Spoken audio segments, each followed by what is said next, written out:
धर्मेंद्र, जिन्हें उनके प्रशंसक धर्मपाजी कहते हैं, सिर्फ एक सुपरस्टार नहीं थे, बल्कि संघर्ष, सादगी और जुनून की एक जीती जागती कहानी थे। पंजाब के सहानेवाल गांव के एक साधारण परिवार से निकलकर मायानगरी मुंबई तक का उनका सफर किसी फिल्मी स्क्रिप्ट से कम नहीं था। उनकी जिंदगी के कई ऐसे पहलू हैं जो उनकी महानता को दर्शाते हैं। 51 रुपए और गैराज का संघर्ष। फिल्मों का जुनून धर्मेंद्र को बचपन से ही था। उनके पिता एक हेडमास्टर थे और धर्मेंद्र को स्कूल से सख्त नफरत थी। वे अभिनेत्री सुरैया के इतने बड़े प्रशंसक थे कि उनकी फिल्म दिल्लीगी देखने के लिए मीलों पैदल चलकर जाते थे और उसे करीब 40 बार देखा था। मुंबई आने का सपना लेकर वे ट्रेन में सवार हुए, लेकिन यहाँ उनका शुरुआती जीवन बहुत संघर्षपूर्ण रहा। रिपोर्ट्स के अनुसार वे शुरुआती दिनों में एक गैराज में सोया करते थे और मात्र 200 रुपए में गुजारा करते थे। उन्हें अपनी पहली फिल्म दिल भी तेरा हम भी तेरे 1960 के लिए महज 51 रुपए का मेहनताना मिला था। 2. दिलीप कुमार से मुलाकात और एक स्वेटर की कहानी। धर्मेंद्र के आदर्श अभिनेता दिलीप कुमार थे। 1952 में जब वे कॉलेज के छात्र थे तो दिलीप कुमार से मिलने का जुनून उन्हें उनके घर तक खींच लाया। एक अनसुने किस्से के अनुसार वे बिना किसी अपॉइंटमेंट के सीधे दिलीप कुमार के बेडरूम में घुस गए, जिससे दिलीप कुमार भी चौंक गए। बाद में दिलीप कुमार की बहन फरीदा ने उन्हें मिलवाया। दिलीप साहब ने अपने युवा प्रशंसक को न केवल प्यार दिया, बल्कि एक स्वेटर भी उपहार में दिया, जिसे धर्मेंद्र ने वर्षों तक संभाल कर रखा। यह किस्सा उनकी आत्मकथा the substance and the shadow में भी दर्ज है। 3. असली ही मैन, चीते से लड़ाई।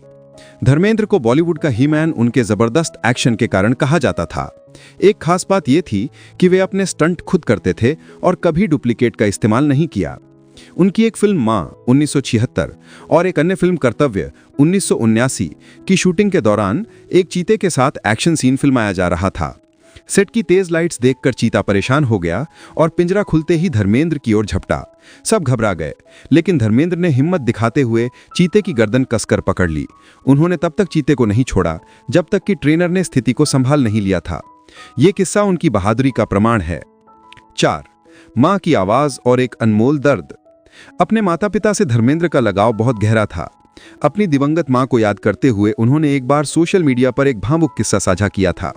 उन्होंने बताया था कि कैसे उन्हें आज भी ऐसा महसूस होता है कि उनकी मां रसोई से आवाज लगाकर उन्हें रोटियां खाने के लिए बुलाएंगी। बचपन में उन्होंने अपनी मां से कहा था कि वे उन्हें छोड़कर कभी नहीं जाएंगी और हमेशा जिंदा रहेंगी। मां ने उन्हें सीने से लगाकर पूछा था कि तेरे नाना नानी जिंदा हैं क्या।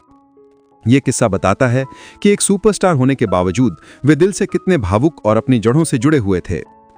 5. मास्टर अकबर, टेलर से अभिभावक तक। धर्मेंद्र की सादगी का एक और उदाहरण उनके दर्जी मास्टर अकबर के साथ उनके रिश्ते में झलकता है। धर्मेंद्र 40 साल से अधिक समय तक अकबर से ही अपने कपड़े सिलवाते रहे। यह रिश्ता सिर्फ ग्राहक कारीगर का नहीं था। एक बार जब मास्टर अकबर की बेटी की शादी हुई तो धर्मेंद्र ने कहा था कि उनकी मंजूरी के बिना शादी नहीं होगी। उन्होंने अभिभावक की तरह बेटी दामाद से बात की और फिर शादी को मंजूरी दी। जब मास्टर अकबर को हार्ट संबंधी दिक्कत हुई तो धर्मेंद्र ने चुपचाप उनका लाखों का इलाज खर्च उठाया और उन्हें बॉम्बे हॉस्पिटल में भर्ती कराया। यह किस्सा उनकी दरियादिली और मानवीय रिश्तों को सहेजने की भावना को दर्शाता है। धर्मेंद्र का जीवन यह सिखाता है कि सफलता के शिखर पर पहुंचने के बाद भी जमीन से जुड़े रहना और मानवीय मूल्यों को बनाए रखना सबसे जरूरी है।